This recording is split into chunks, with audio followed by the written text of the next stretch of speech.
हमने पिछले लेक्चर में 4 डिफरेंट ट्रांजिशन के ऊपर बात की, जिसमें हमारे पास था कट, डिसॉल्व, फेड और वाइप।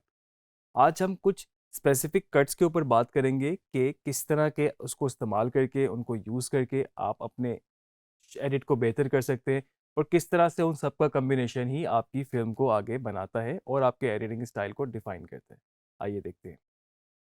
मेरे पास टाइमलाइन में इस वक्त चंद फाइल ऐसी मौजूद हैं जिसमें डिफरेंट मूवीज़ के सीन हैं और मैं आपको जो कट्स इसमें यूज़ हुए हैं बेसिकली उसके एग्जांपल के साथ मैं आपको वो इस वक्त दिखा सकता हूँ।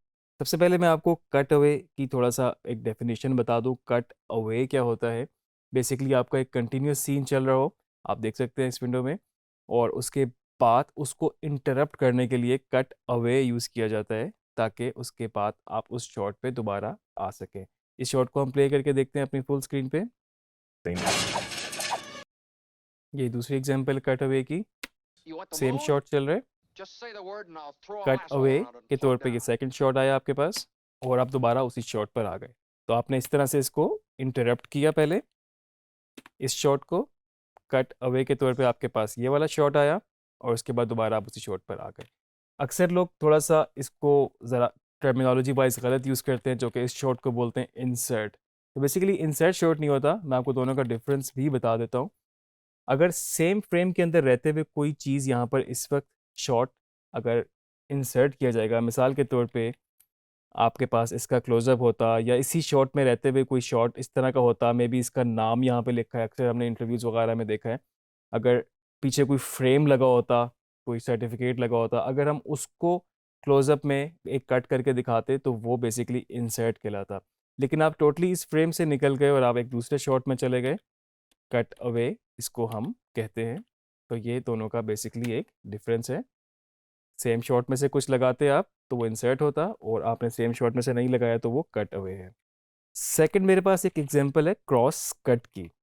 ये टेक्निक यूज़ होती है आपकी पैरेलल एडिटिंग में भी, और इसके अलावा बेसिकली क्या होता है कि दो डिफरेंट जगहों पे फिल्म किए हुए सीक्वेंस को एक साथ आपस में क्रॉस कट किया जाता है या पैरेलल एडिट किया जाता है एक सीक्वेंस बनाने के लिए। बड़ी कॉमन एग्जांपल इसके ये है टेलीफोन कन्वर्सेशन, कि दो लोग फ़ोन पे बात कर रहे हैं, डिफरेंट लोकेशन है, डिफरेंट तरीके से शूट हुआ है, ऑब्वियसली वहाँ पर दूसरा बंदा टेलीफोन वाला उस वक्त मौजूद नहीं है, बारी बारी शूट कर रहे हैं, वो सीक्वेंस को अलग इसको अलग, और फिर आपस में उनको क्रॉस कट किया जाता है।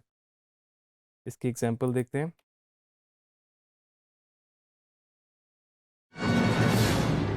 ये एक दूसरी एग्जांपल है इसकी। आपके पास एक सीक्वेंस ये चल रहा है आपके पास, और दूसरे में आपके पास एक कैरेक्टर बाहर से आ रहा है। मतलब इस सीक्वेंस की अपनी जो ऑलरेडी इंडोर वाला है उसकी अपनी पूरी शॉट टाइप्स मौजूद हैं, और साथ में क्रॉस कट हो रहा है उसमें बाहर वाला सीक्वेंस, उसकी भी different shot types proper sequence उस तरह से मौजूद है। तो मैं पीछे करता हूँ आपको दिखाने के लिए।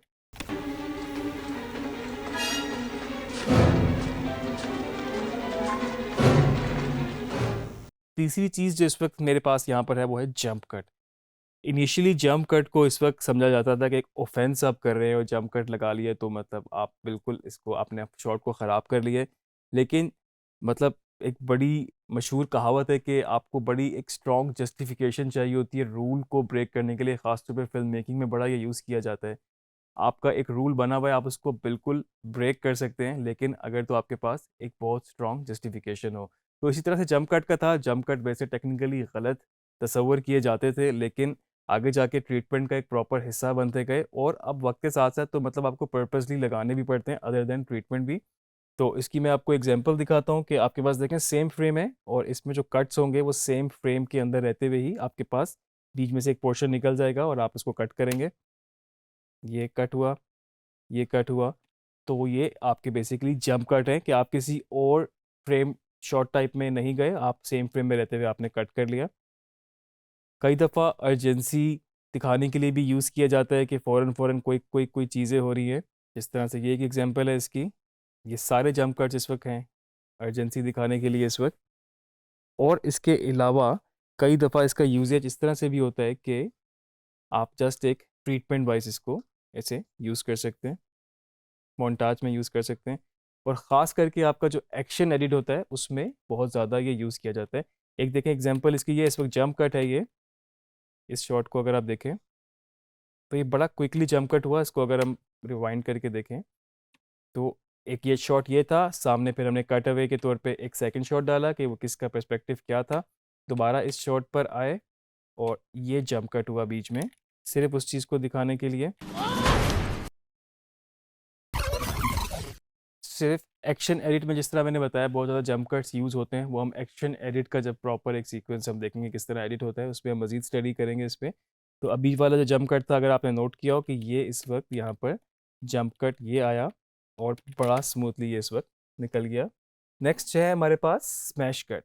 स्मैश कट बेसिकली अब्रप्ट किस्म की ट्रांजिशन है, अब्रप्ट किस्म का कट है और बिल्कुल एक बैंग के साथ या बिल्कुल एक हैवी बैंग के साथ वापस आते हुए बिल्कुल खामोशी, इस तरह से आपके दो कट्स मिलके इसको बनाते हैं।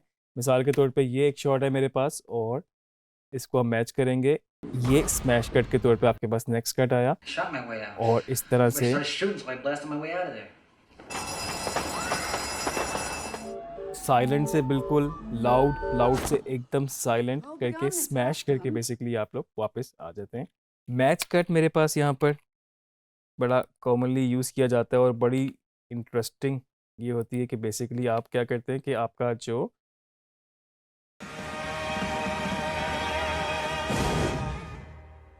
अब देख रहे हैं इस वक्त सबकी पोजीशन वहाँ पर अपनी जगह थी, लेकिन जो पूरा पीछे फ्रेम था, पूरा पीछे कंपोजिशन थी वो बदल चुकी है, लेकिन उसमें बिल्कुल दोनों आपस में मैच हो गए। मैच कट आपके इस तरह से भी हो सकते हैं कि आप एक ऑब्जेक्ट को अपने दूसरे शॉट के ऑब्जेक्ट के साथ मैच कर सकते हैं, या फिर आप एक शॉट से दूसरे शॉट में जाके भी इस तरह मैच कर सकते हैं, या फिर आप कंपोजिशन को भी बिल्कुल मैच कर सकते हैं। ये सारी एग्जांपल्स हैं मैच कट की आपके पास। और इसी तरह से ये जो मैच कट हैं विजुअल के अलावा डायलॉग पे भी हो सकते हैं, जिस तरह से इसकी एग्जांपल ये है। That looks just like an तो enormous हमने देखा किस wang. तरह से वो बिल्कुल Pay एक ही सीक्वेंस में I was आपको distracted match by that enormous होते हुए flying- लगे। Willie. Yeah. What's that? Invisible cut बड़ा इंटरेस्टिंग, ये भी एक हमारे पास पार्ट है। यहाँ पर बेसिकली वो क्या करता है कि वो चीट करता है, कट लगता है लेकिन वो इनविजिबल होता है, आपको पता नहीं लगता कि वो कट लगा है और नॉर्मली ब्लैक की तरफ चला जाता है आपका, जिस तरह ये आपने ये इवल डेथ का बड़ा मशहूर सीन, और आपने देखा ये डिफरेंट कट लगा लेकिन इनविजिबल था, इसलिए कि मैं आपको दोबारा दिखाता हूँ फ्रेम बाय फ्रेम कि ये कैमरे की मूवमेंट और ये टुवर्ड्स ब्लैक पर्पसली किया और नेक्स्ट शॉट में ये ब्लैक से ही वापस आया, तो आपका कट इस तरह से लग चुका था। इसमें थोड़ा सा आपका फिल्मिंग प्रोसेस इन्वॉल्व होता है, कई जगहों पर आप ट्रांजिशन भी यूज़ कर सकते हैं, जिस तरह से इसमें अभी कोई भी है, पुश और डिसॉल्व मिक्स करके। ऑडियो के लिए आपके लिए यूज़ किया जाता है एल कट और जे कट। एल कट से आप देख सकते हैं कि बेसिकली ये लैप कट कहलाता है और इसमें होता क्या है कि जो आपकी करंट सीन की ऑडियो होती है वो नेक्स्ट शॉट के ऊपर, जो नेक्स्ट आपका शॉट भी आ रहा है उसके ऊपर ऑडियो उसकी लैप कर जाती है, ओवरलैप कर जाती है। इसकी एग्जांपल इस तरह से है, जिस तरह ये एक ऑडियो इस शॉट में थी और नेक्स्ट शॉट में भी वो ऑडियो ओवरलैप कर गई और इस तरह से ही इसमें भी अब जो वो चीख थी वो नेक्स्ट शॉट के ऊपर भी ओवरलैप कर रही है। Move back! Full throttle! Don't have to take this abuse much previous longer. Shot का डायलॉग इसका डायलॉग ओवरलैप कर रहा है नेक्स्ट शॉट के ऊपर, ये आपका एल कट कहलाएगा। और इसी तरह से जो जे कट है बेसिकली वो इसका ऑपोजिट है, जो नेक्स्ट आने वाला शॉट है उसकी ऑडियो आपके पास पहले ही इन हो जाती है, तो बेसिकली आप देखने से पहले उस चीज़ को सुन सकते हैं। इसकी एग्जांपल मैं आपको दिखाता हूँ। I can't. I gotta go home. ये दूसरी एग्जांपल आपके पास।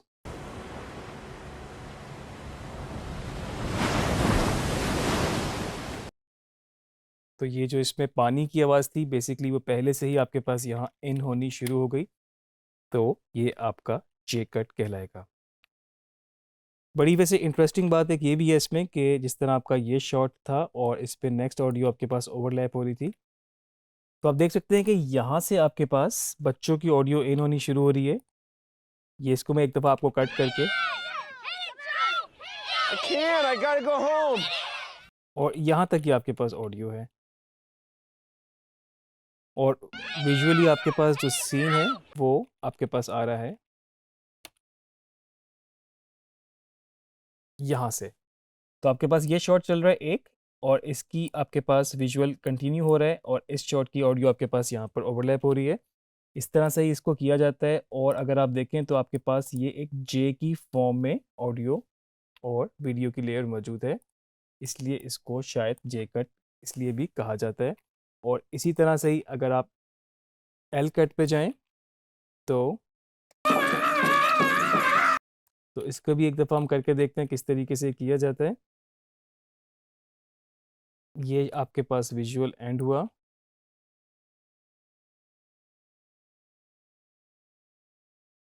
तो आप देख सकते हैं कि इस वक्त आपके पास जो शेप बनेगी यहाँ पर वो एल की शेप में बनेगी।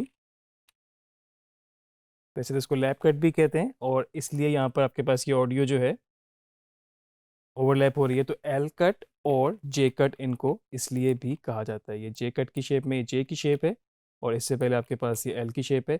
और आपको इन शेप से अंदाज़ा हो सकता है कि किस तरीके से इनको बेसिकली टाइमलाइन पे किया जाता है। तो ये तो थे कुछ आपके पास कट्स। मैं आपको लास्ट में एक बोनस के तौर पे एक डिज़ोल्व की भी कुछ आपको ट्रीटमेंट दिखा दूं, किस तरीके से सिर्फ टाइम को गुजारने के अलावा, या फिर ज़रूरी नहीं कि आपने सिर्फ अपने ट्रीटमेंट के लिए लगाया हो, और किस तरीके से यूज़ किया जा सकता है। ये एक फ़ाइल हम देखते हैं।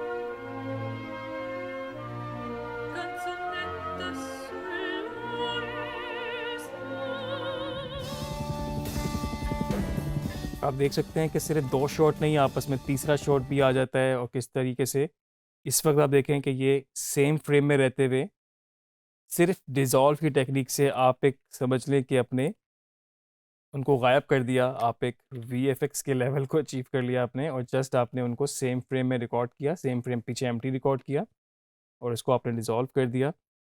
और इसके बाद इस तरह डिज़ोल्व में भी आप देख सकते हैं कि ये डिज़ोल्व की ही टेक्निक यूज़ करते हुए डिफरेंट रिजल्ट्स को अचीव किया गया।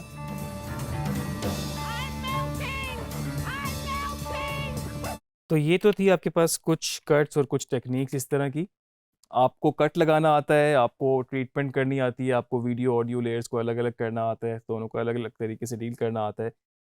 इन कट्स को मैं नहीं कहूँगा कि आप बिल्कुल इसको रटें, इसको याद रखें, लेकिन इनको थोड़ा सा ज़रा स्टडी ज़रूर करें, क्योंकि आगे जाके जब आप एडिट कर रहे होंगे तो इन्हीं के कम्बिनेशन से आपके पास वो चीज़ बन रही होगी, और जो भी आपके पास ऑप्शंस, जो भी पॉसिबिलिटीज़ आ रही होंगी, वो इन्हीं की ही कम्बिनेशन से और इन्हीं को यूज़ करते हुए आ रही होंगी। तो इनको स्टडी करें, इस वीडियो को दोबारा भी देखिएगा, आप कट्स को दोबारा समझिएगा। कोई चीज़ आपको समझ में नहीं आती, आप उसको वैसे भी खुद से भी एक्सप्लोर कर सकते हैं। प्रैक्टिस को कंटिन्यू रखें। आगे लेक्चर में मज़ीद हम डिटेल में और चीज़ों के ऊपर भी बात करेंगे।